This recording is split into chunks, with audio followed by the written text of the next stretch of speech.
Greetings to you as well, or even further afield. And also the foreigners who normally, usually sometimes look at these live proceedings here each and every Saturday. Welcome on board. With technology, we know that basically your space where you're living is part of a global village, and so we welcome each and every one of you on board at this time. The song or the track that I always start with in terms of introducing this program is one done by Lucky Dubby, entitled Guns and Roses. Yeah, it's a very interesting track, I must say. One of the lines in there basically says that we have to agree to disagree and move on. Yeah, and so that is what we always try to do here when we get here each and every Saturday. You may have a different view than mine. That's all well and good. It doesn't mean we have to be enemies over that. Yeah. So good evening, everybody. Today being the 10th of August 2024, and that is where I want to make a start with you guys this evening. The number of you already here, thank you very, very much indeed. Your company is always appreciated each and every Saturday from just about the 6 o'clock hour. The multitudes of you that I meet on the road during the week, and you keep saying to me, Lofty, I am tuned in, I am logged in, I am following you, I am there with you, and you give me that strength, you give me that courage to continue. I want to return that favor, as it were, because it is because of you I am here in this African lingo. It is in the Ubuntu dialect. It says, I am because you are. And so we demonstrate that here in very tangible ways every Saturday and of course Sunday as well. Yeah. So I appreciate each and every one of you. Just keep, doing what we're doing together. And yes, primarily our country will be much better in the not so too distant future. We have gone through the darkest days. We are now at dawn, as it were. So we are just waiting for a break of a brand new day, as it were, in Dominica. Yes. So this evening, ladies and gentlemen, what I have for us in terms of the content of the program. Tuesday morning, we woke up in Dominica to very, very sad news, whereby a mother and a son lost their lives. So we're going to touch on that. It was a very sort of chaotic day, waking up Tuesday morning after August Monday holiday. So we're going to touch on that a bit in terms of sending some condolence messages to the family and friends of the young man, Mr. Wayne Bertrand, who lived in Warner, and also Miss Doreen Simon, mother of this young man, passed as well. Yeah. So after we are done with our sympathy and empathy and condolence messages, we're going to move across to the sort of meat of our conversation here. I'm going to give you guys an update on the Choksi matter. Yes, you guys may have forgotten that one, but it is still there in the legal circles, and so I'm going to give you guys an update, as it were, just what I know where that case is at this time. Yes. There's also a very generous contributor to, should I say, the program here? Yes, because it is through that program and most likely Civic Vibes as well that a contributor, a very generous person, saw the need to send to me 3 school bags full of school books. So 3 children, that is, will be much happier when school reopens sometime in September. And so on behalf of these 3 needy children, I want to say to that benevolent sponsor or contributor, thank you very, very much indeed. Sorry. What I can tell you straight off the bat is that, let me just quench my thirst here before I move on. What I can tell you guys straight up in terms of the 3 school bags filled with supplies, I haven't yet made contact or even mentioned it to Annette Sanford, but newly elected chief of the Kalinago territory for sure I'll be making contact with her, and she will be getting at least one of those bags to give to at least a needy child in her community. So those of you who are hearing that message tonight, you can pass the word around. As a fact, Annette Sanford will be getting one of those, school supplies and bag, brand new that is, from a contributor, a usual listener, usual contributor to what I do here on social media. Yes. And the two others, the contributor, both told me that I could just go ahead and use my discretion and distribute those bags to some needy children. And that is what I will do, yeah? So I just wanted to put it outside there, that at least by next week, next week, before school open for sure, those 3 bags will be off my hands and into the hands of where they truly belong, and that is in the custody of a needy child. Obviously, their parents will be handling it for them on their behalf, but those needy children will be making good use of a brand new school bag and much needed supplies, books and other material in those bags, contributed by a listener / contributor of what I do. So thank you very much again, indeed. All right. When we are going through tonight's program, and all right, before I go there though, let me just say as well that the program that I host every Sunday, Civic Vibes, we are looking into the situation of extending that good deed where our contributor started. It was something mentioned among us already, but I guess that contributor just jolted us into action. So Civic Vibes will be taking on some sort of responsibility, as it were, to look for the less fortunate among us. We're accustomed to doing that. We deliver a number of stuff. Some we make public, some we don't. It's not everything that you give that you have to, publicize. But we are doing our bits. We are doing our bits and pieces to make Dominicans' lives better. Yeah. But we'll be taking on the responsibility that is to share much more with much needed people, especially the school age going people among us in terms of our young children, especially the needy one. Yeah, so I just wanted to put that out there on the record as well. Yeah, so after I gave you guys the update on the Choxi matter where Interpol is concerned, I will be diving into another very serious matter. And that matter, some of you may have known about it. Knowing about it is one, but willing to speak about it and doing the necessary investigation to find out not just more about it, then that is where some of you fall short.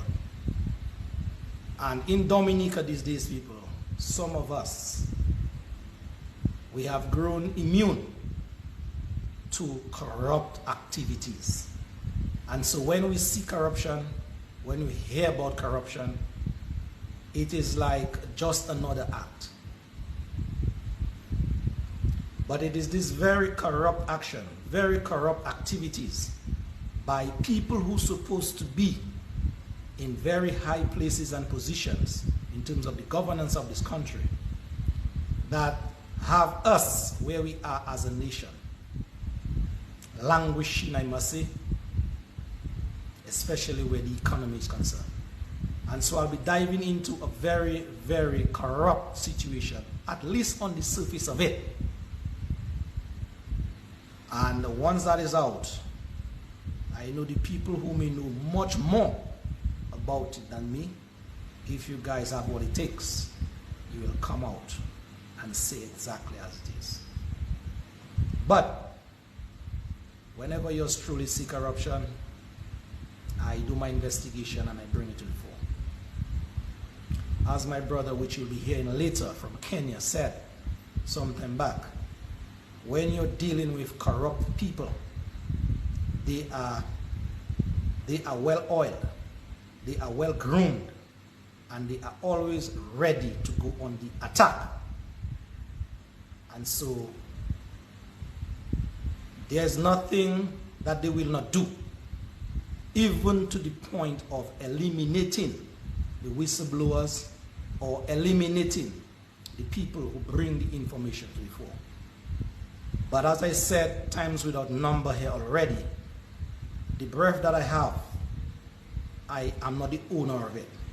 And so whoever choose to take that breath, then that breath, it will be their responsibility to respond or to answer. But I'm not going to cower in a corner. I'm not going to be like a Saul and play as if I don't see and don't hear what is going on in my country, Dominica, as it pertains to very corrupt activities from people in high position. And so the second leg of this program, trust me, will be very, very interesting. All I ask of you is that you lend me at least one ear to hear. All right, let us, before I forget, let me give kudos to Brother Asa Bantan, because basically this weekend, the 10th of August weekend, it is Asa's weekend in Dominica. Yeah? And so, Mr. Asa Bantan, I want to publicly applaud you, sir, for being that sort of talented brother that you are. You're a very hard worker. I personally don't know where you get that energy, brother. But I guess it's your skill, it's your talent. So the good Lord above give to you what you need to continue. And so in that vein, I want to thank you for contributing to country in your way. You're a very hard worker. Your business acumen in terms of what you do to generate income, not just to yourself, but to your fellow Grandbarians in particular, and by extension, Dominicans. I want to thank you very much. Keep going, keep doing. It is acts like that that we need to highlight, put on a pedestal as it were, so that our country, Dominica, can be brought back to where it used to be in terms of being that beacon in the Caribbean we once was as a nation. So again, Issa, thank you very much, my brother, for your gesture in that department. Yeah? And so all I ask is that those of you who are attending these activities this weekend put on by Asa Bantan and crew, please be very considerate. Let us come out of that situation violent or violence-free. And so let Asa Bantan's legacy continue in that department by an activity that he puts on every year, and that it will grow from strength to strength. And it's only your guess will be as good as mine as to where this brother will end up as it pertains to his contribution to country. Yeah? Thank you indeed. So having gotten that out of the way, let me now move across to the sympathy note that I want to start on. Those of you who have not seen, let me just see if I can give you guys a picture of the mother and the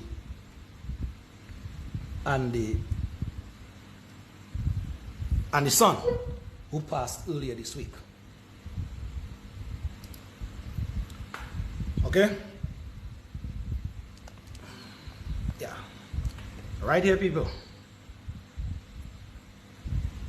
This is the lady, Doreen Simon by name, and also her son, Mr. Wayne Bertrand, who Tuesday gone lost their lives. Let me start with the mother, and let me just read, for example, something that the son that you see in there, Mr. Bertrand, had to say about his mother and his mother's condition before she departed this life. She was admitted at the hospital for some time, and like our good old PMH, our good old hospital, the necessary applications as it pertains to health, medicine, and otherwise, cure cannot be administered anymore effectively.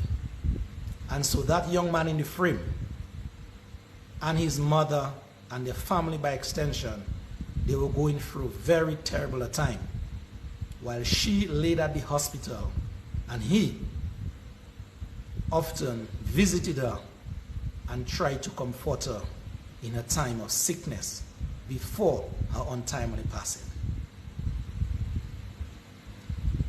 And it was July 4th, just about 1 month back, the son, Mr. Wayne James, penned those words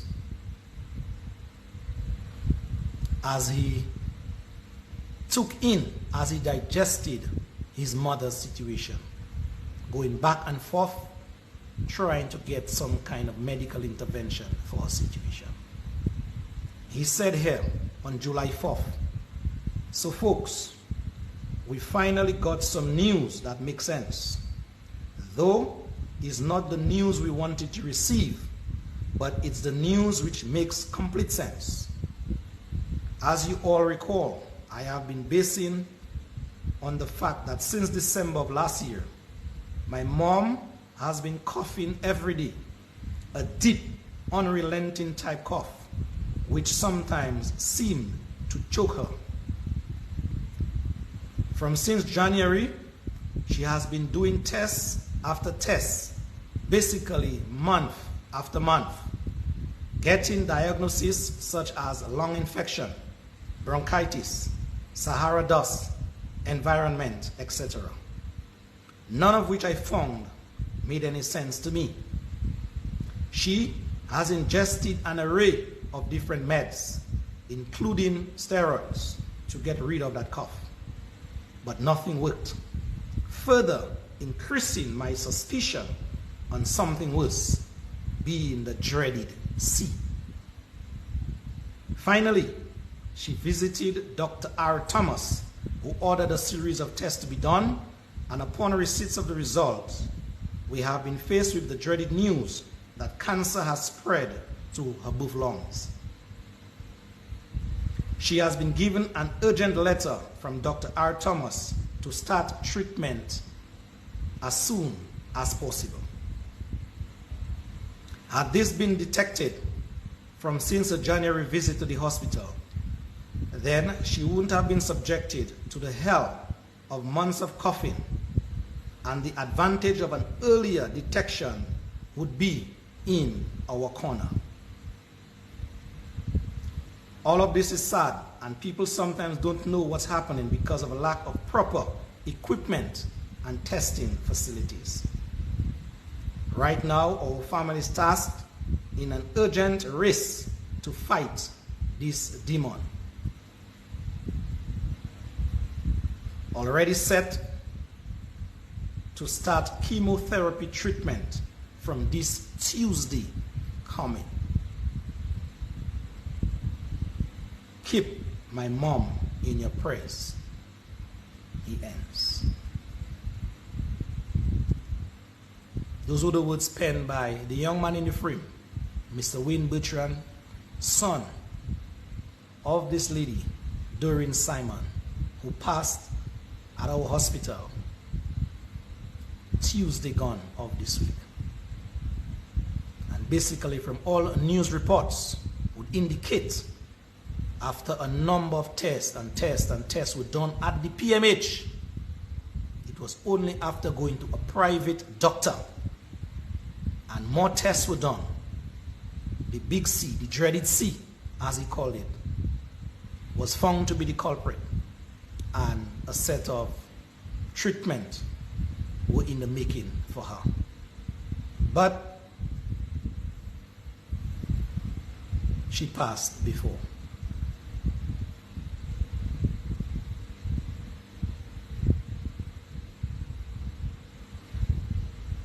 So Dominicans, what Mr. Bertrand said, it is nothing new to us in Dominica, especially as it relates to our health care, or should I say proper, the lack thereof, the lack of healthcare situation in Dominica. And it pains my heart to be reading this afternoon and having heard a number of people complain over and over again about the lack thereof in terms of proper medical care and equipments at that facility, now dovetailed to be, in terms of name, the Dominica-China Friendship Hospital. I say it is just a building. Because that's what it is. A building. A somewhat pretty painted building, which is already deteriorating in terms of the structural suitability of it.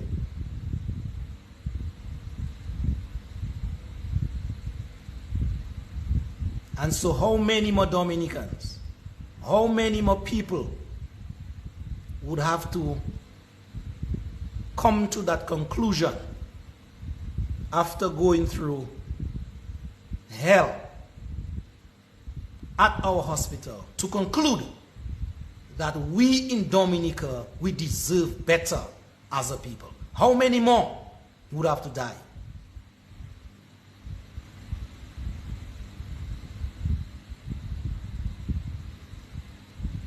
How many more must die before we in Dominica, who deserve better, demand better? Folks, health care, your medical care, it is supposed to be, by the United Nations standard, a right. Just like food, clothing, and shelter. And so when a government, or what poses a basis for government, would cease or would abdicate their responsibility to produce or to bring about proper health care for you and I in Dominica, then we have to demand that they get out of the way, because they have failed the Dominican public in that regard. And I don't know how I can say it any better. That is the clarion call that must be made to the powers that be to get out of the way, because they have failed the Dominican people times without number, especially where health is concerned. Brother Kelsick used to say, and he's right, he was right, your health is your wealth. And so if we don't have adequate health care in our country, we cannot, as a people, be wealthy.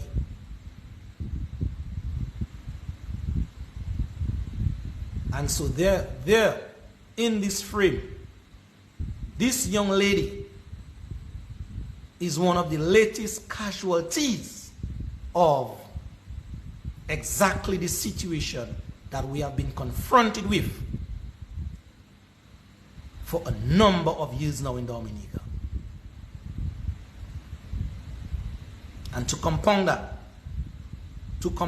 that situation, a man that's supposed to be a medical doctor, rightly positioned to take up the mantle of being the Minister of Health in Dominica, the regime, the very rogue regime of Roosevelt Skerrit, took him out and put him into, or put an albatross around his neck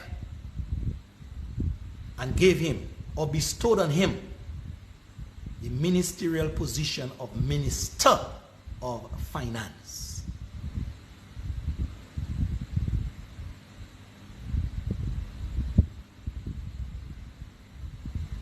And the saddest part about it, the Dr. McIntyre that some of you love so much, being a good medical doctor, did not have what it takes in terms of the fortitude, the testicular fortitude, to tell Roosevelt Skerrit, my brother, you are basically trying to put a square peg in a round hole. Or should I say, a square peg in a triangular hole. It cannot fit. That is what McIntyre, if there was any pedigree of a medical practitioner within his bones, he would stand up to Roosevelt and say, that is my calling, and that is where I should be placed to serve my people of the Commonwealth of Dominica. But no, he bowed. He bowed. And as the song said, put his tail between his legs and accepted the Ministry of Finance, where basically a poisoned chalice was handed to him. An empty treasury, a treasury that money can no longer come in, was handed to him. And he was given that portfolio to be the head of the Ministry of Finance in Dominica. And so Mr. McIntyre, sir, Irving McIntyre to be precise, medical doctor Irving McIntyre,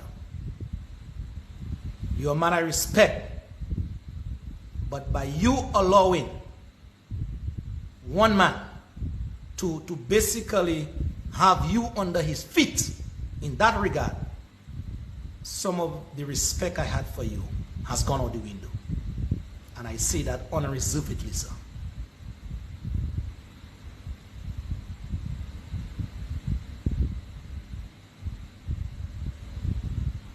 Dominicans are waking up to the dreaded news every day that their loved ones have to suffer at an institution called the PMH, now dovetailed into something else, Chinese whatever it is. And after their long suffering, have to die because there's no proper health equipment. There's never sufficient amount of medicine to be applied. And so the pain, the burden, the financial strain always goes back to the already struggling families in Dominica whenever the doctors prescribe their medication. They have to go to Jolly's, Bullseye, or wherever ever to get this medication and come back to the hospital.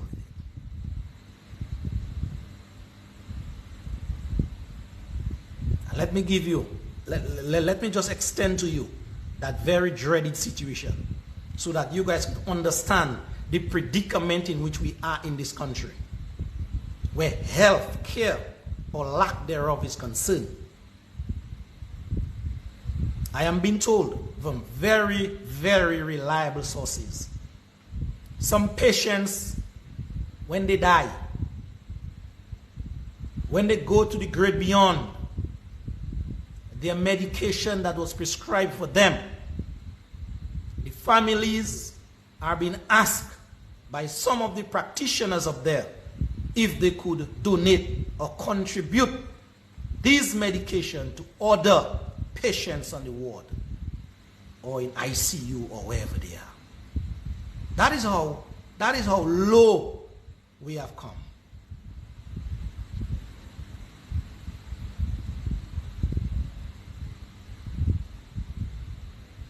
And so, as I said, during Simon in the Frame, was one of the latest casualties of that situation. And I don't know how many more of us will have to go through the same fate to understand where we are and to demand better. That is why I make it my point of duty every Saturday to come in to encourage us, to speak with us, so that some of us can be much more empowered to do something for ourselves. The young man, just before we move away, the young man, Mr. Bertrand, son of this young lady, after attending to her at the hospital Tuesday morning, was on his way to do his business, ended up in a vehicle accident that cost him his life.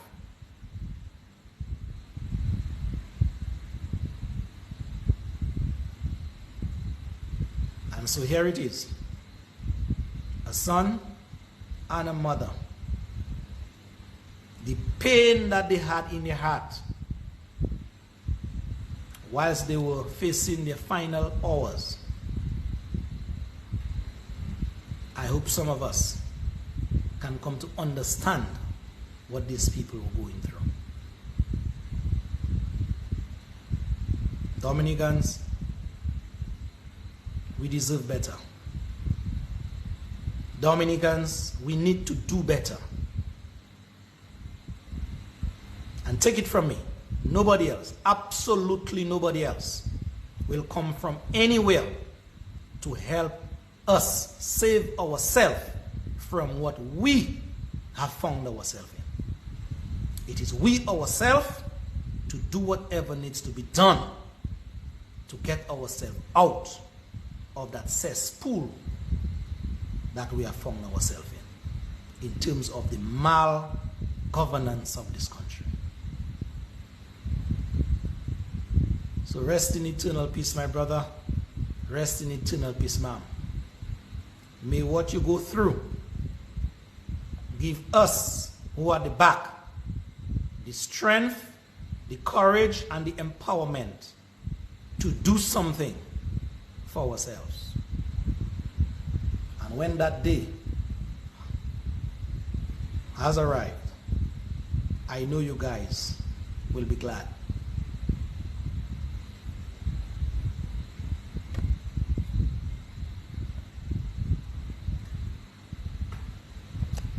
All right.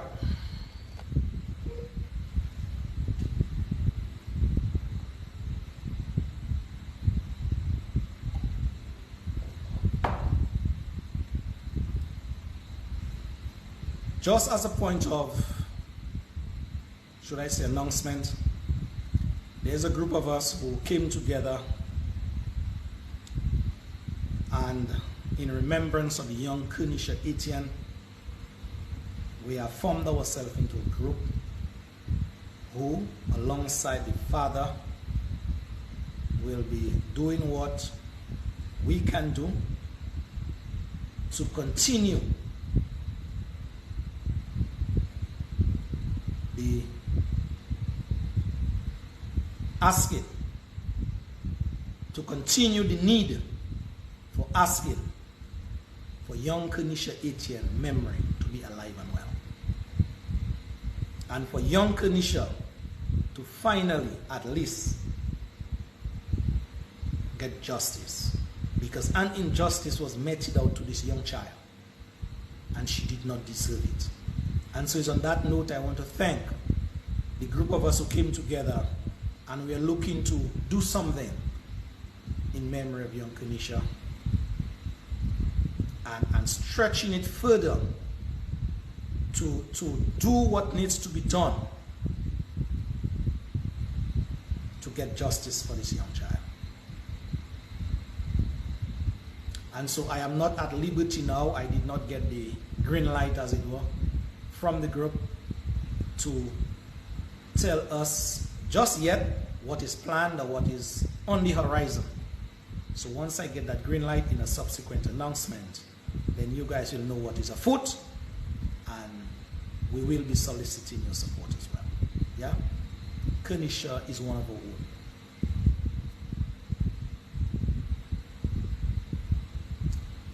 All right, let's move to the next item on the agenda.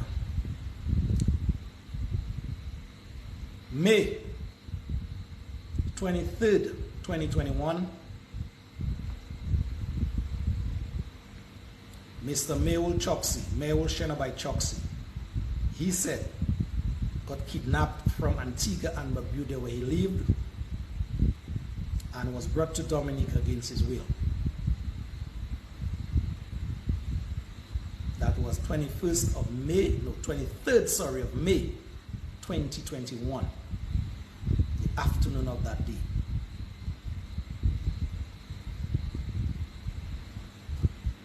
When he got to Dominica against his will by his kidnappers on a boat called Calliope of Anne,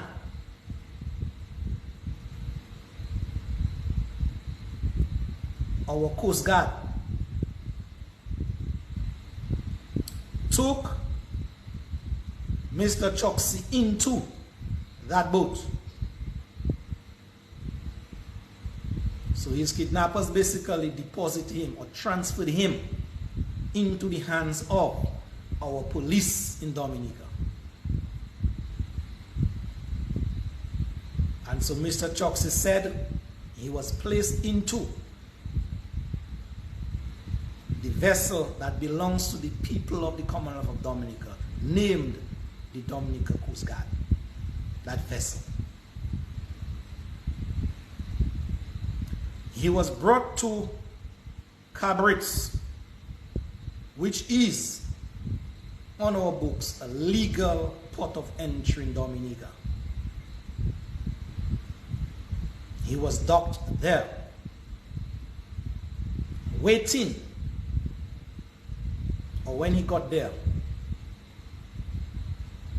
he said other policemen, some of whom, at least one of whom, identified themselves to him, Choksi, waiting, as the acting chief of police then. And it is on public record, well, not public, court documents said that Mr. Lincoln Corbett, who was the acting chief of police then, identified himself to Mr. Choksi and said to Mr. Choksi, he is wanted by Interpol, and so a warrant was issued for his arrest. And so it's on that strength of that warrant by Interpol, they was taking him into custody in order to have him repatriated back to India to answer whatever charges in terms of bank fraud or bank, whatever it is, that it is alleged that Mr. Choksi may have been committed in India against the national bank. And so Mr. Corbett, Lincoln Corbett, and his other officers took in Mr. Choksi into their custody. That is on the court documents that Mr. Choksi filed in court in Antigua, which is part of our jurisdiction. We also have another officer who, it is said, took up that investigation as the investigating officer and filed charges against Mr. Choksi of he illegally entering Dominica.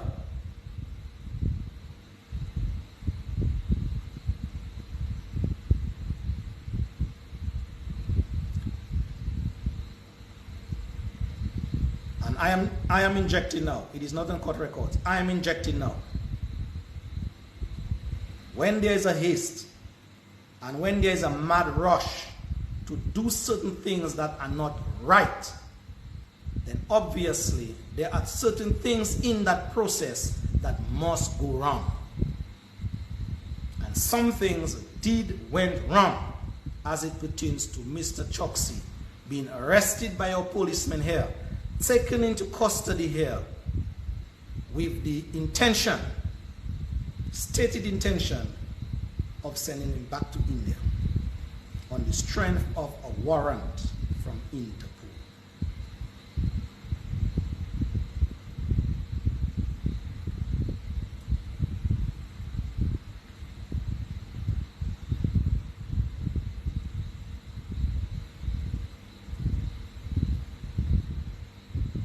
Mr. Choksi said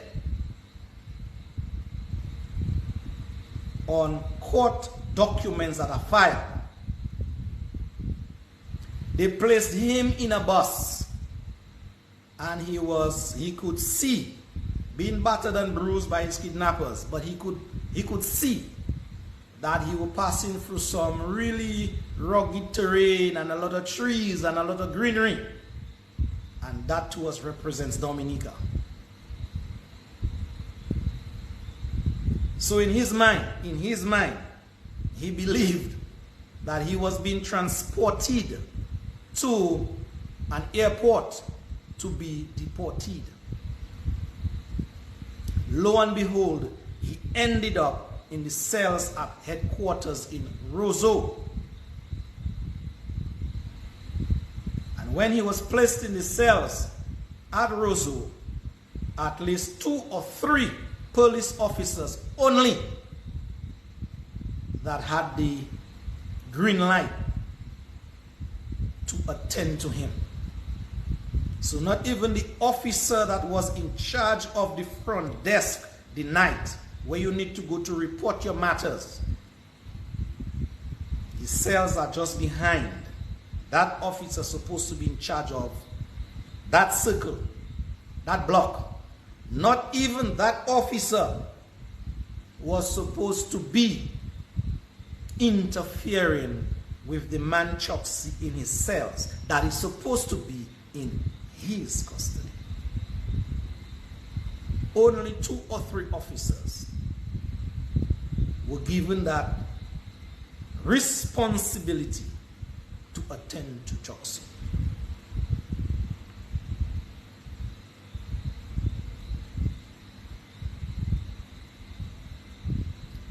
There are people, even within the corrupt gang as they may be, who still have a conscience, a God-given conscience, I must add. And so when that God-given conscience kicks in, some of us, we tend to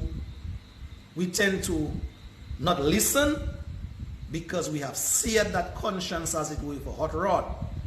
But some of us, we tend to listen because the conscience is not seared. And I say that to say, out of these goons and gang, some of these officers, they still had their conscience intact. And so after going through and after knowing the plot and the plan to kidnap a man from Antigua, bring him to Dominica against his will, and the police got themselves mangled and mingled in this kind of torture and kidnapping, then some of these officers said, you know something, my conscience will not allow me to slip and move on as a law-abiding citizen, far less for an officer of my land, and keep quiet. And so some of them blew the whistle right with me.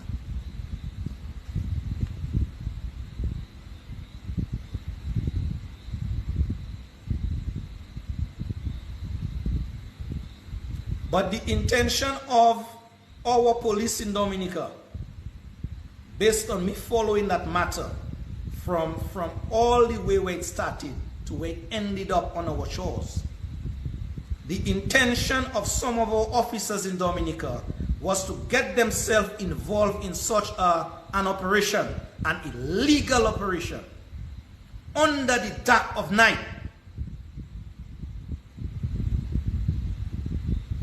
And they thought the darkness would have served them cover to hide that heinous crime. But again, the good Lord always have a way of bringing things to the fore.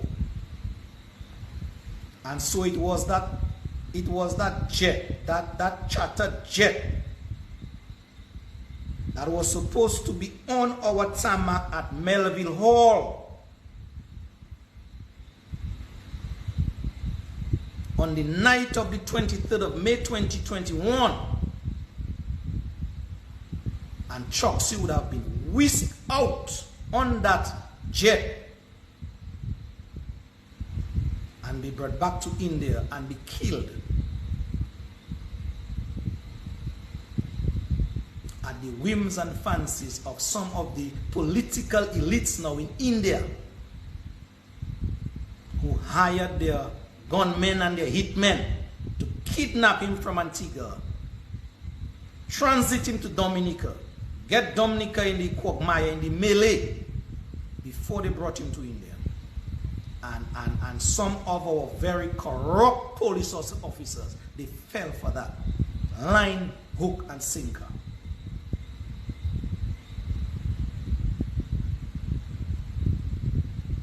So it was in the wee hours of the night, and that chartered flight did not make its way into Dominica. And so they had a big man, a very big man, on their hands. And as we say in Dominica, the day was breaking. La linka klewe, epi juka badine yo apoisa. So they had no choice. They had no choice but to deceptively now take Mr. Chuy into a holding cell. Still, India walked thinking they would hold him there and people wouldn't know 2, 3, 4 days, whatever it is, and they would still get the chance to whisk him out.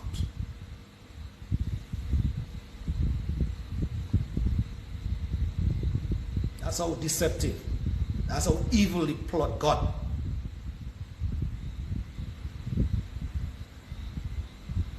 But it all burst wide open in Dominica, where Mr. Chuy was in Dominica for about pretty close to a month in our country. And basically, he was the hottest thing in Dominica this time, in terms of news making. Now, I tell you guys all that just to jog back your memory, to give you the update now as to where that matter is. Do you know? Do you guys know? And that will be the first time some of you will be ever hearing that. And that is a fact. Capital F-A-C-T. Do you know that the officer of the Coast Guard base that night, he was not told, he was not informed, factually that is, as to exactly why and what was happening on that night?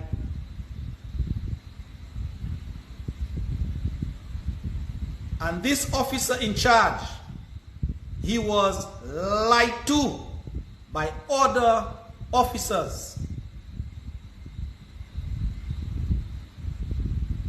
in order for him to release the boat, the Coast Guard vessel, in their possession to go and do their nefarious deed.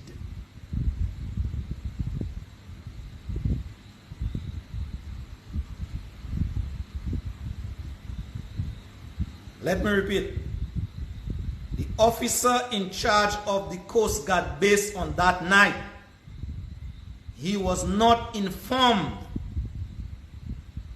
from a factual standpoint, because the officer in charge had to sign off, had to give the green light for that boat to leave the shores of Dominica where it was docked and to go on that mission. And so the people who came to him asking for the release of that vessel, they lied to him. And so that boat was released under false pretense.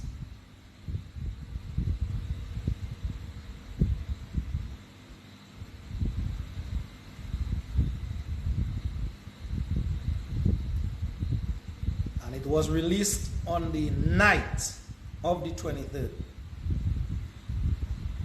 In the morning of the 24th now, some of the same police officers wanted that same officer in charge of the Coast Guard base to now write a report and pen his signature to that report as to he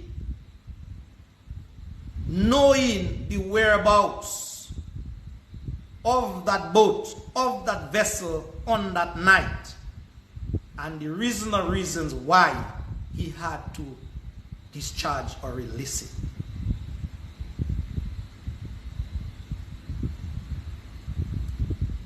And that officer, whoever that officer was that night, said to the officers that came to him on the 24th of May 2021, said, jump high, jump low, you guys are on your own. Because that officer was learning in real time, as you and I were learning as to the hot potato that he had caused that vessel to be in that night, being lied to initially. And so when he was asked to pen a report, because obviously that is, the world now is tearing down on Dominica. And so those who were involved had to now declare their hands. And so one of the persons that had to declare their hands was the officer in charge of the base that night. And I can reliably tell you, he said, and continue to say up to today, no way, Jose, I am not going to lie for you guys. What you guys sow, that is what you guys will reap.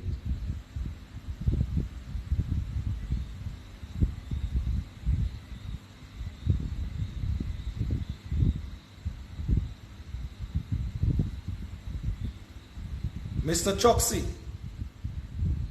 through a number of lawyers in Dominica, in Antigua, in India, and in England, have so far did a tremendous job in bringing that case to where it rightly belongs, in the court in our jurisdiction.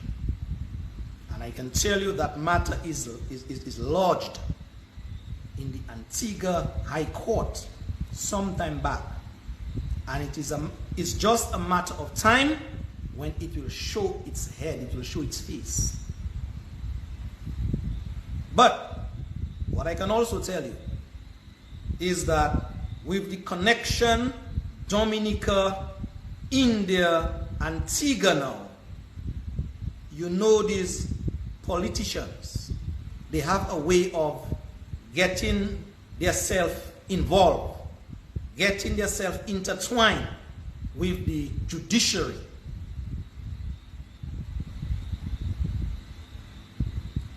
And so there is this sort of suppression. There is this sort of trying to stifle that matter so that it don't come up for a hearing. In that these people, they are really and truly hoping that something mystical happens and that case just died a natural death. And there are a number of things that can happen mystically so, and their wish or wishes may be granted. But the Lord that I serve is not sleeping. And I am asking him every day to preserve everybody in that matter, especially where their health is concerned, so that all of them involved have to answer to the charge or charges that are in their name.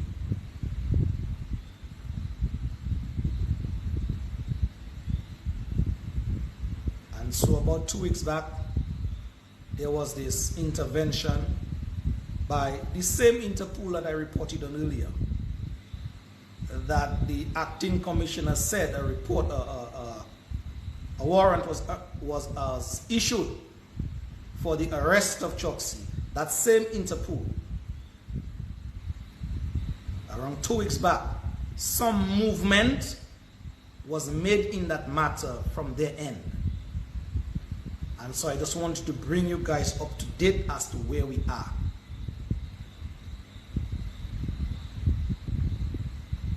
I know some of you may now be asking me, but what is the movement? In due time, you will know what is the, or what was the movement.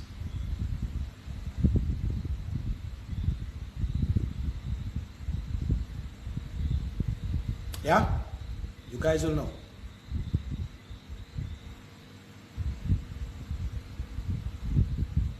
What I can also tell you is the officer in charge on the night, you need to, those of you who are praying mantis, you need to pray for his security and safety. You need to pray for his well-being.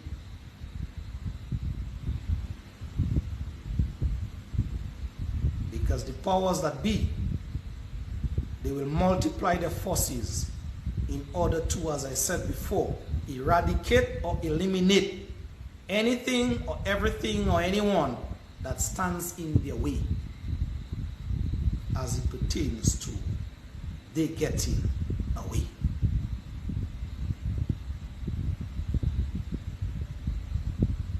Yeah. I think I can close it off here for now on that matter. Let me look to some of your comments before we move into the other segment.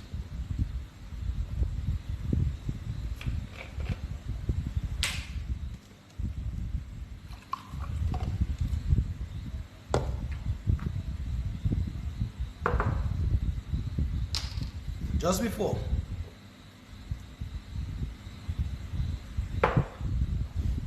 All right, let me get to some of your comments first, and then I will tell you what is the just before I was getting into.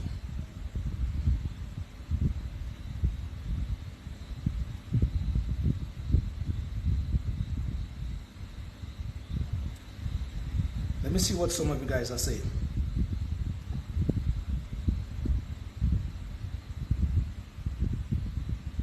The time is 7 o'clock. We're just on the hour mark, so we're in good time.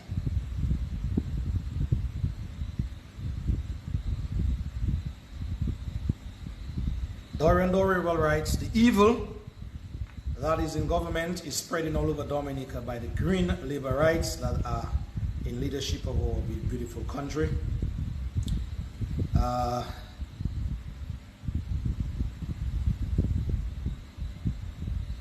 Malios wrote, I guess when we were in the medical situation, Dr. Dale Ben came to Dominica with lots of medical stuff to help the people. The government turned him down with all the meds. Once you're not for them, it won't work. Didi Easter writes here, the kidnapping of Mr. Chuy and botched attempt to illegally extradite Mr. Chuy to India will be the downfall of this corrupt regime. According to customary laws, the individuals involved can be prosecuted in the UK. That's why Scotland Yard is not leaving any stone unturned. These criminals are going down, and Didi Easter ends by having a clock doing some motion, tick-tock, tick-tock. All right, Vince Natian, what's the progress on the Interpol investigation? Mr. Vince Natian, I chose to stop where I stopped. But if you were listening from the get-go, you would have picked up a lot, yeah? Um,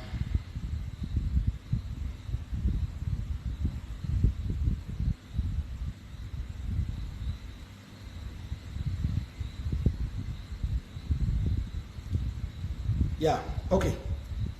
Guys, before I get into the next segment, and thank you for all your comments so far and your listening. So far, so good. Before I get into the next segment, I want to play something into your hearing. And it goes like this.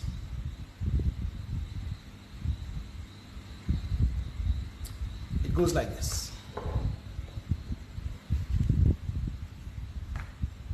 One of the most dangerous things in Africa today is to declare that you are going to fight against corruption. Even if you are the president, corruption is such an enterprise that there will be no shortage of individuals who want to liquidate you and to eliminate you altogether. Because corruption is a big industry, people pay school fees, people enjoy good life on the basis of corruption. So that those who have declared themselves to be in the forefront against corruption, like President Magufuli and your own President Buhari, must know that they are on the line of fire. They can be eliminated any time.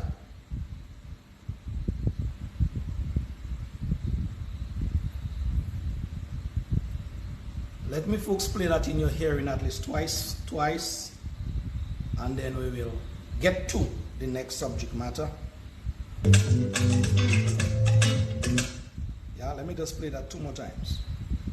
One of the most dangerous things in Africa today is to declare that... Now, this brother is talking about Africa. And so be it about Africa.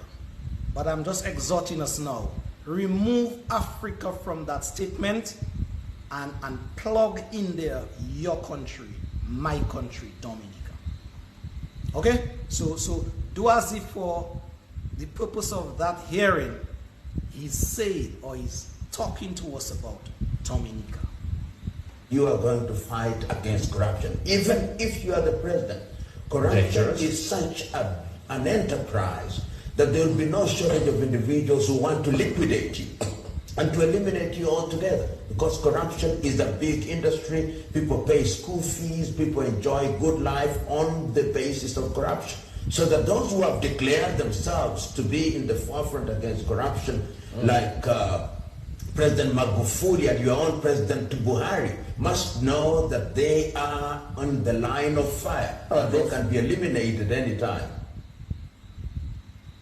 One more time. One of the most dangerous things in Africa today is to declare that you are going to fight against corruption. Even if you are the president, corruption is such an enterprise that there will be no shortage of individuals who want to liquidate you and to eliminate you altogether. Because corruption is a big industry, people pay school fees, people enjoy good life on the basis of corruption. So that those who have declared themselves to be in the forefront against corruption, like President Magufuli and your own President Buhari, must know that they are on the line of fire. They can be eliminated any time. Okay, thank you very much, Mr. Lumumba from Kenya. This is a brother that I have a lot of respect for in terms of his very fiery speeches, and call it as it is. And so what this brother basically said sometime back, people, is that those people who declare war on corruption and corrupt activities and the people, the partakers thereof, these people who are on the front line, they have to be very wary that there are a number of people who would want to eradicate them or even eliminate them. Because he said, and I agree, corruption is an enterprise, a very lucrative one at that. And so if you are on the front line and you have declared war on corruption and corrupt people in your country, you have to know that your life, you are basically walking on a knife's edge, because there are a number of people who would want to take you out. And so I am aware of that fact, and so I am speaking.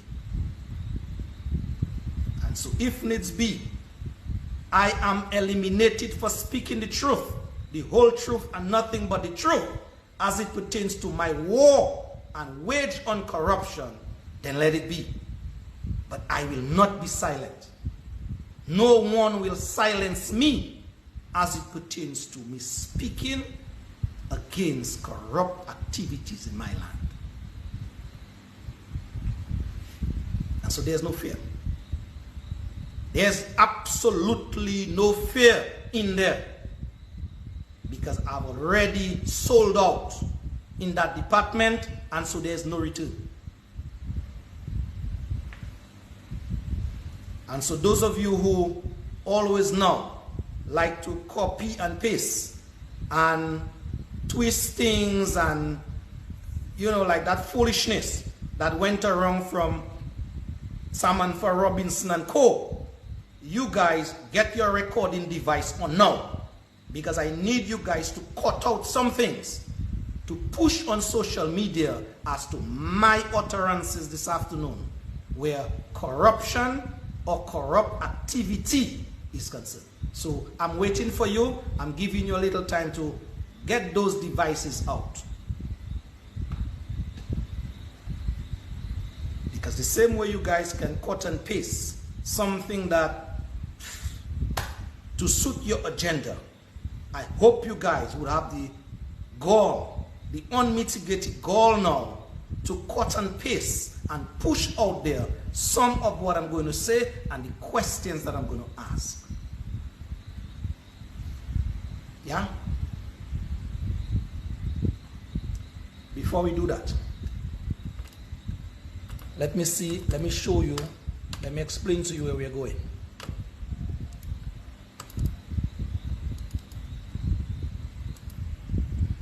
In terms of the very corrupt action that has been taking place in Dominica for some time. Just before I go there, I would like to make a special appeal. It just came to mind now. I was supposed to say it last week, but it slipped me.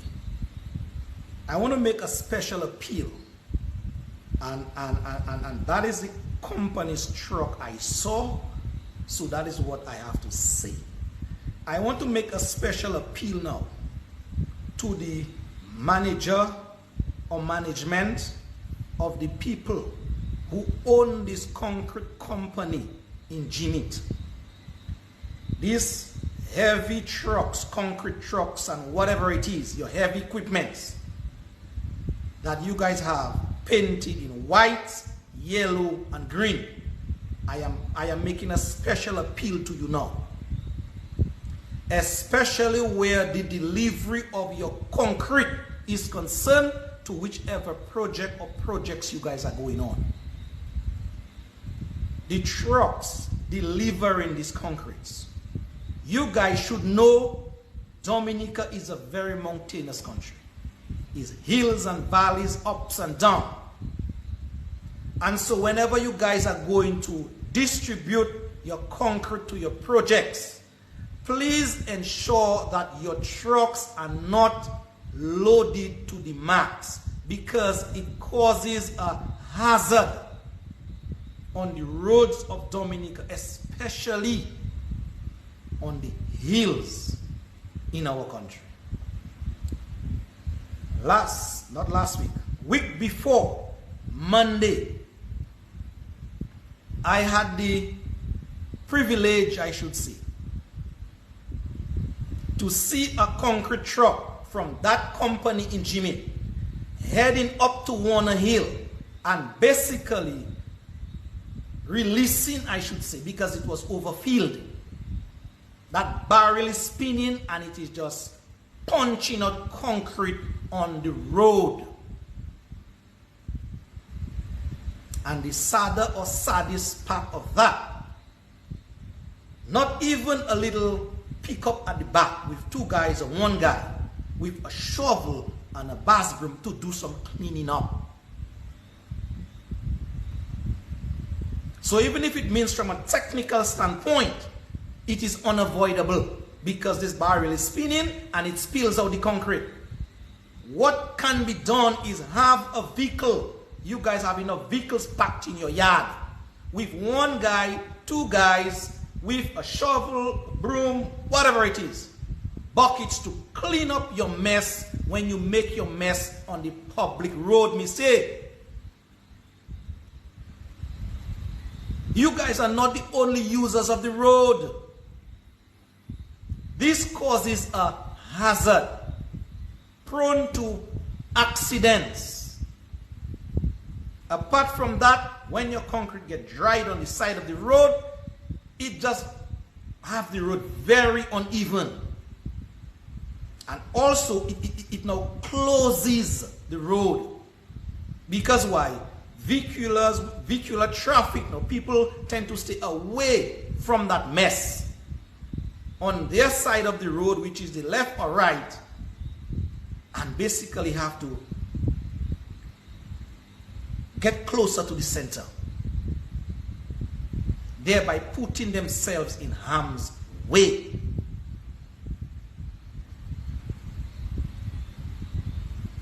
Some of them, when some big trucks roll on the concrete, it hasn't been dried as yet, they get loose. And so stones and sand, gravels and whatever, in terms of your deposits, are left on the roads. And that can cause serious and accidental accidents. And so in your quest to make money, there's also a responsibility on your part to keep the roads in a certain road-worthy order. And so I know some people say, Lofty, the police should be there. Yes, I know that. The buck stops with the police. So the police now should be doing more to even monitor and scrutinize and make their wrongs and police the place and patrol the place to ensure that these things, are curbed. But from a pure business standpoint, that company in particular, that is the one I saw. Maybe others are doing it, but that is the one I saw Monday, not last week, not last Monday, Monday prior. I noted it down. So I remember those details. And it is not that time alone I noticed that, people. And so there comes a time when you really cannot take more, you have to bring it to the fore.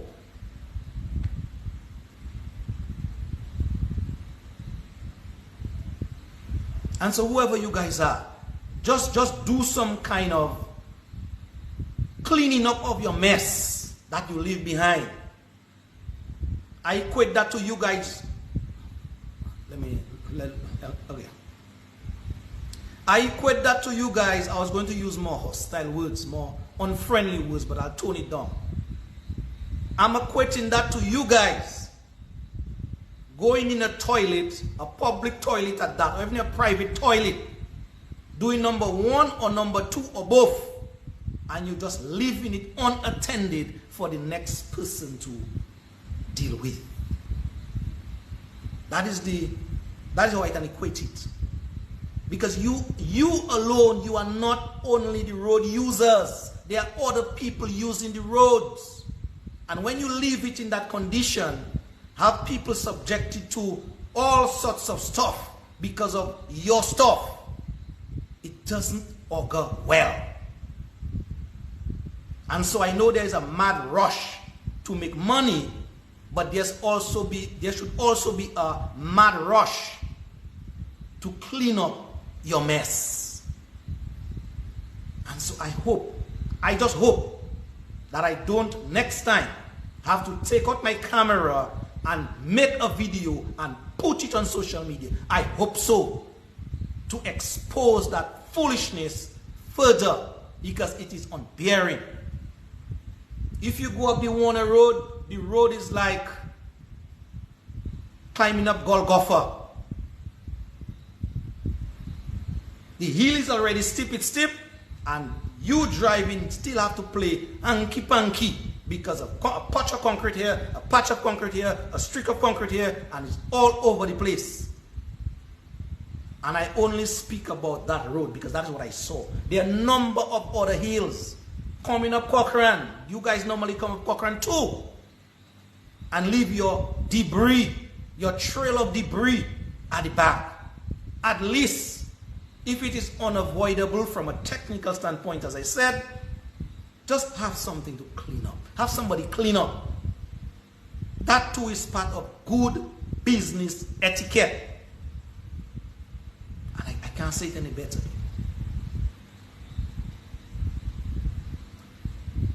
Anyway, having said that, let's get back to where we were. I need to pull up some photos for you guys to see in just a bit. Yeah?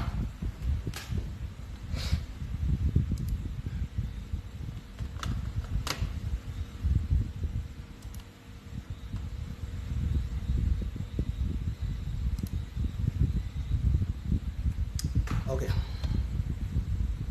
I need you guys on the live feed to tell me exactly if you guys notice that place or if you guys are aware of that place.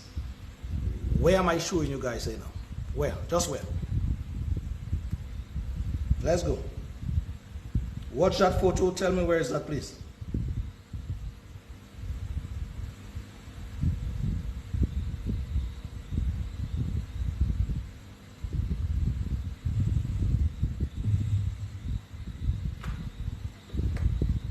Any leads so far?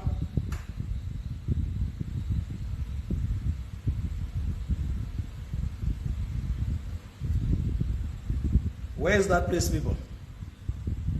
No, that's not the one I wrote, Rosa. That's not the one I wrote. Oh, you don't know? Okay, let me zoom a little more. Where is that place, people? Magali John Joel said Maho. Maho police station, yes. Sile King, you're right. Okay? So we now start to get it. Okay, Magali said Maho police station. And you guys are right. Okay, that is the what is left of the Maho police station. The sign is still on there. The Maho police station. What is left of the Maho police station? From since Hurricane Maria. Yeah? So that's the derelict that Hurricane Maria left behind.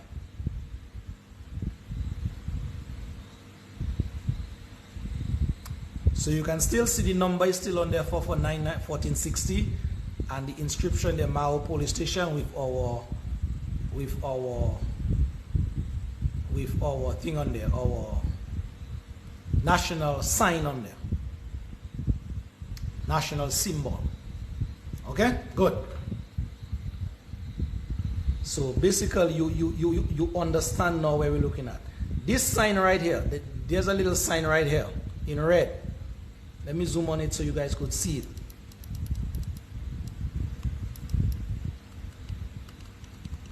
Basically that sign, it says police station 40 yards.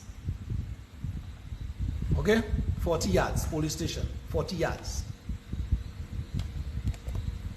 Now 40 yards to me would indicate that the next police station or the renovated police station is a mere 40 yards away. That to me is what I deduce that sign is indicating.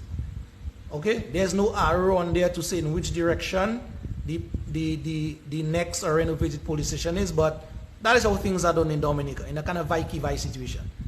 Okay? So a sign is just placed, and basically grass has taken over or will take over that sign pretty soon. And on there is inscripted 40 yards. So it could be 40 yards in this direction, 40 yards in this direction, 40 yards in any direction. So if you're a tourist, or if you're a foreigner, and you get to that sign, you really don't know in which direction to go as it relates to the next police station. But that is minor for what will be coming to in a while. Okay? Good. So that is one view, one elevation of the building of the station.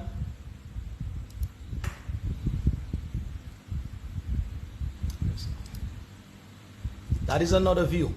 Okay? That's another elevation of the same police station that I showed you. So you guys seeing how that building is really, really run down. The roof is off and windows off and you have black marks all over that building. So that building is uninhabitable. Okay? Good. Now, that building, people, that building, during my investigation, it was found out and it was made known to me that that building that once housed the Maho police station, that portion of land is the responsibility, or the owner of that land is the government of Dominica. So the portion of land that that building right here is sitting on, whatever square footage it is, the owner of that land is rightfully so the government of Dominica.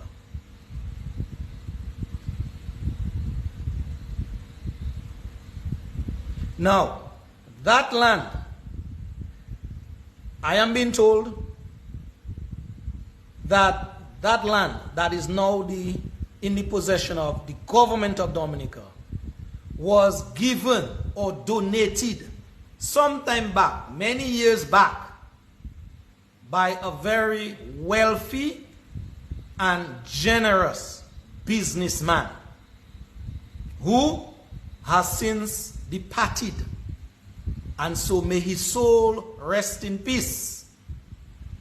But he saw it fit back then to give to the government of Dominica that portion of land with the intention to help secure the Maho area by erecting a Maho police station.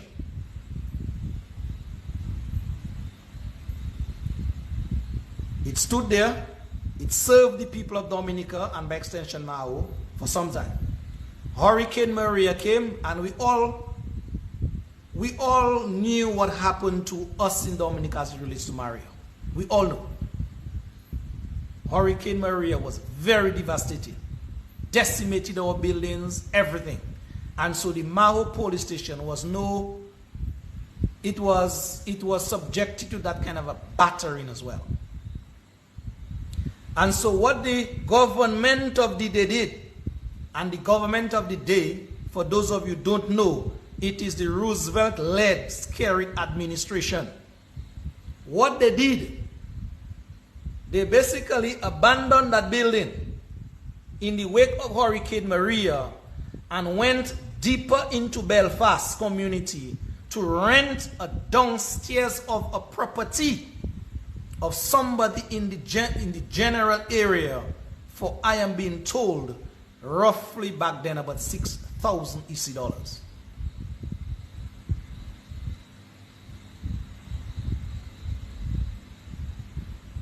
Let me repeat. In the wake of Hurricane Maria, that building was abandoned by the government, and the men, the policemen, policewomen, those who worked in that building, they were relocated to another building in Upper Belfast area in the downstairs of a property. And that property was being rented out to the government of Dominica to house the police station for about 6,000 EC dollars monthly.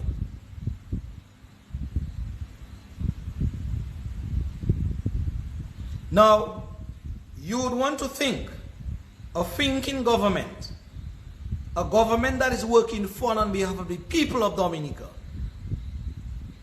would, in the wake of Maria, everybody in the problem, everybody in distress, and so too is the government, which we agree. After Hurricane Maria, would come back to that building site and say, you know something, okay, let us upgrade it, let us scrap it, let us do what we have to do, but reconstruct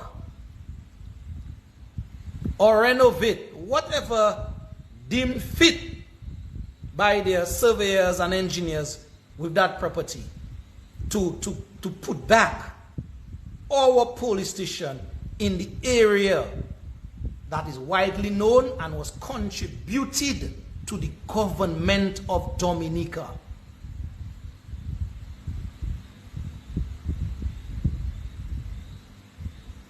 That is just logic.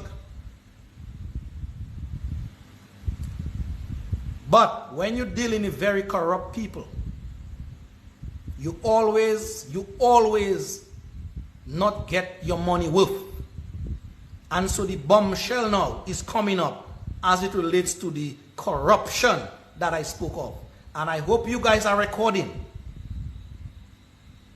I hope you are recording.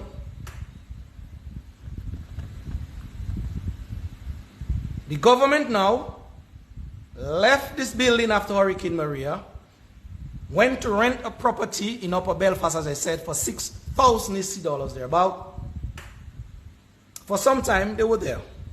Then, whatever transpired, they left that building. They left that building, and they are now into this building in Maho. Okay? That is the building. You see the sign here, people? Maho police station. Yeah. Okay? This building in Maho, as the sign said, is located about 40 yards away. It is not 40, yeah? To be straight up, if it is not 40. It is not 40. I can tell you straight up, the distance from the original old building site that I showed you to that building is about roughly 80 to 100 yards away. But whoever chose 40, you know, it is what it is. We are making qualms over that. Maybe someone had taken a little booze when they was doing that sign. That's how it happens in Dominica sometimes. But the crux of the matter is your Maho police station now is now housed in that building. That building is a sort of gated, well, not sort of, it is gated. You see the police van outside there? So that is the frontal view of the new Maho police station.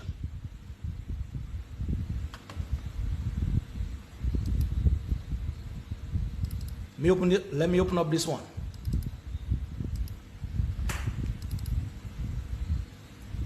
This is a side angle.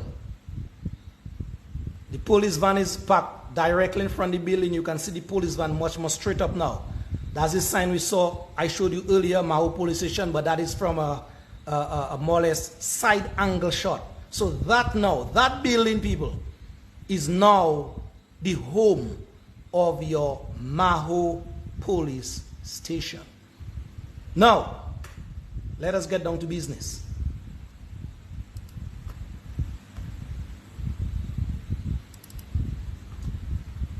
Let me pull back that elevation in the frame.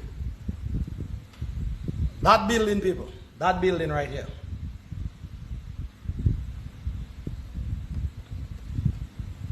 I am hearing from the grapevine of grapevines that that building, the owner of that building, the owners, or the former owners, to be correct, they are now in the United Kingdom. The former owners of that building that now house the Maho police station. Where am I going with that? The former owners of that building some time back sold that building to a young man who I am being told from sources very, very close to the cabal, that building was sold to a young man very close to the cabal, the rogue regime in Dominica, who is fronting for one of the ministers of government who is supposed to be the real owner of that building. And so I told you guys, make sure your recorders are on. And I hope they are. Because you now need to be asking, who is the real owner of that building? Who is a sitting minister of government in Dominica?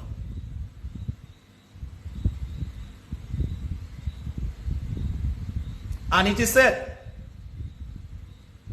the person on paper that brought the check to the owners or the former owners, man and wife, is only a front man for the real man.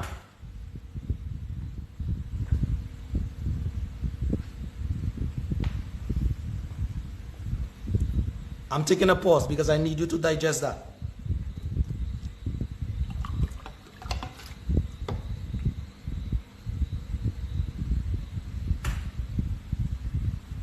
The owner on paper on that building who brought the check to the owners who are now in the United Kingdom, he's only a front man for the real owner who is a sitting minister in the government of Dominica. And so that is why I told you, make sure your recorders are on.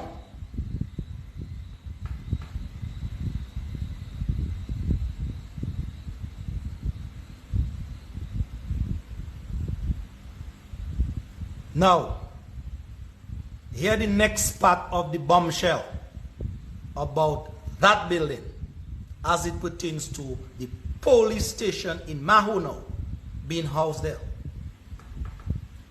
The previous building that they rented from the Belfast area for 6,000 EC dollars, they moved out of that building and is now occupying the building in your frame now.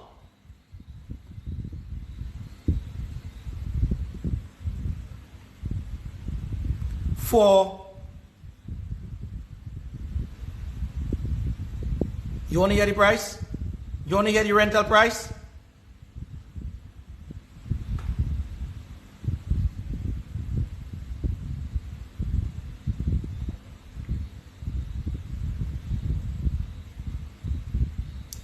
This building is now being rented. So the state, and when I say the state is not something in the abstract. It is you and I. You and I, we are now paying first the front man and then to the real man. We are now renting that building from these two people in co at $15,700 monthly.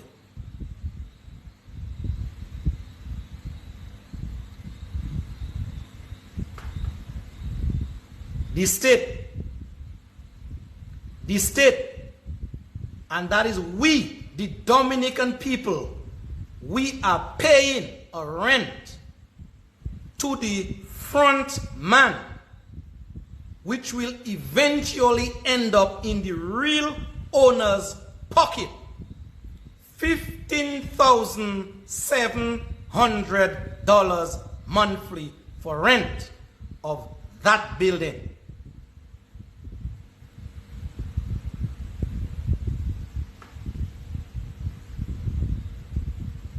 And that on Monday morning, you could take that information to National Bank or Republic Bank, because we only have 2 banks, and you can get cash for it. It is as factual as how facts can be.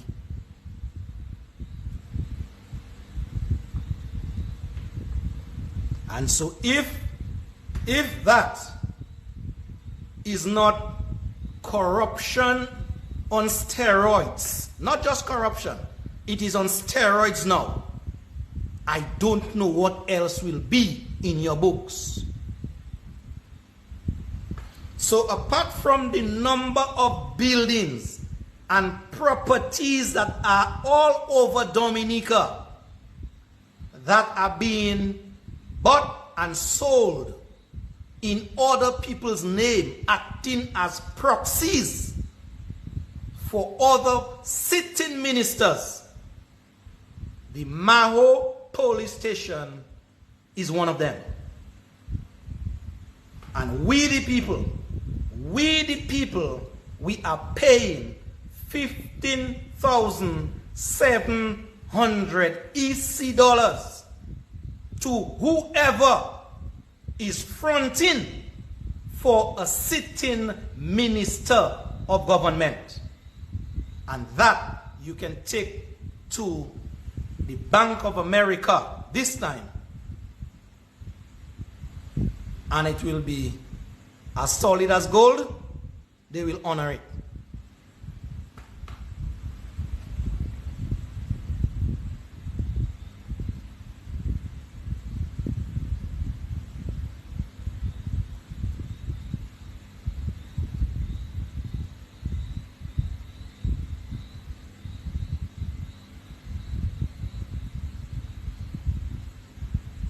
Dominicans, I don't have much more time with you.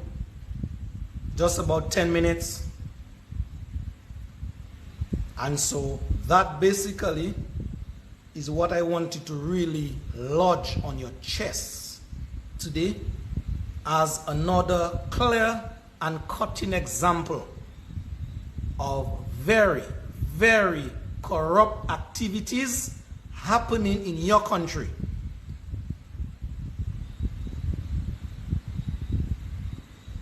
And as you heard before,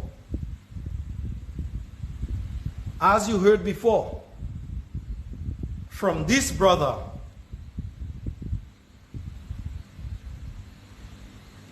they will not stop.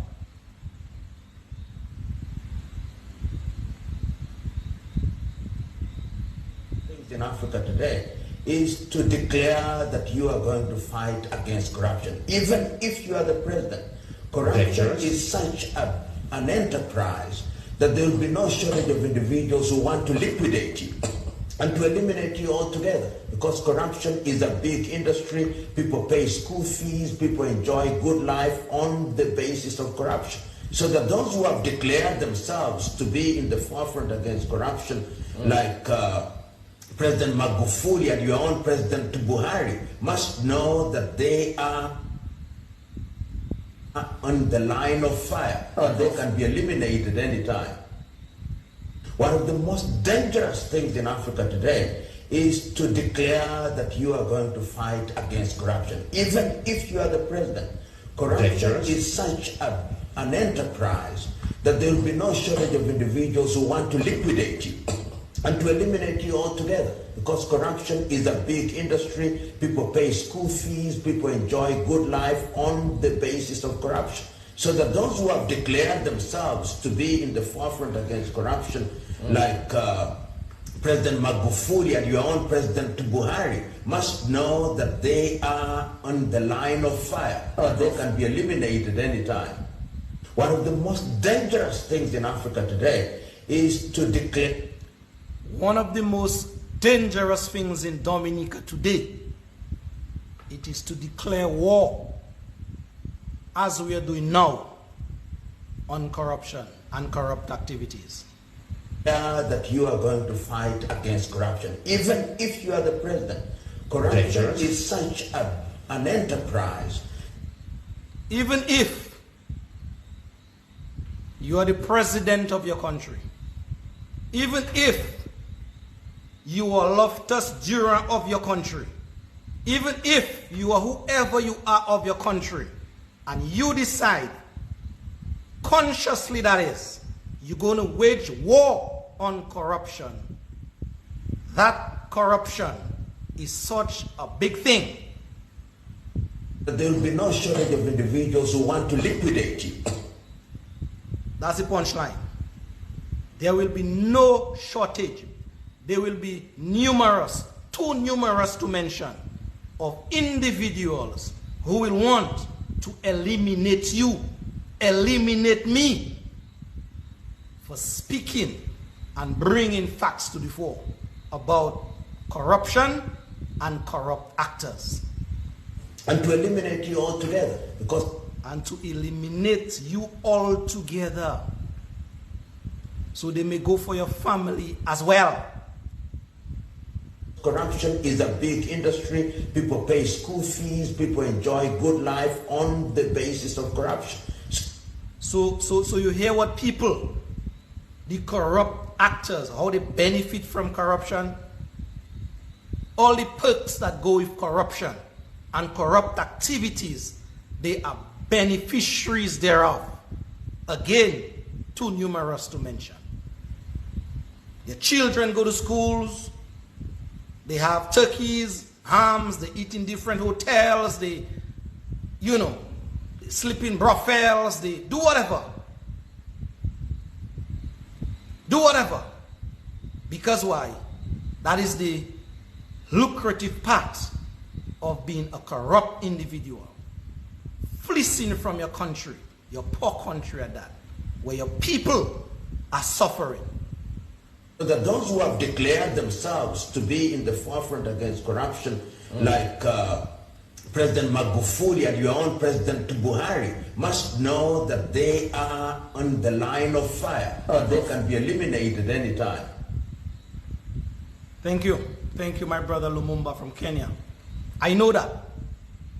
But I choose not to remain silent, and so let it, whatever will be, will be. The good Lord I serve is my protector, my keeper, my shield, my buckler. This is the one I trust, no one else. And so whoever wants to take my life, it's not my own. It's not my own. But this country, Dominica, with the level of corrupt activities that are taking place in Dominica, it must end. It must cease so that Dominicans could be doing much better. We started with healthcare, the lack thereof. Dominicans could be doing so much better where health is concerned. Dominica could be doing better in agriculture. Dominica could be doing better in so many areas. A blessed rock, a blessed land that has been accursed. It has been accursed with people who are very corrupt. And they will do anything and say anything, partake in any activity to remain where they are. Dominicans, it is you and I. The saying goes, the power, apart from the ultimate power, that political power, it always resides in the people. And it's the people who must, out of relative obscurity, as Frantz Fanon once said, find your mission in life and be prepared to execute it, no matter the cost. And so it is only we Dominicans that must be prepared now, out of relative obscurity, because it is looking dim and gleam. It is looking dim and gleam sometimes, but we have to rise as a people, be empowered by the Spirit, and to deliver ourselves, our nation, and our future. Nothing more to say, Dominicans. I want to leave your space now, but before I leave your space, I want to tell you tomorrow on the Civic Vibes program that there will be a very interesting guest on our program, none other than the senator from the Marigot constituency area, that is Mr. Delbert Paris. He will be speaking with us tomorrow. So please give him your undivided attention tomorrow on the Civic Vibes program, as he will be going down in some real issues with us as to how Dominicans now, the same Dominicans I referred to a while ago, how we should be much more involved, much more engaged in our country's development. This is the empowerment that he will, some of which he will have with us tomorrow. All right, so thank you, Dominicans, for your eyes and ears each and every time. Once that song of Brother Nasio Fontaine is done, entitled Vain Thoughts, yes, V-A-I-N, thoughts, vain thoughts, then yours truly will be gone. Whatever is left of your evening,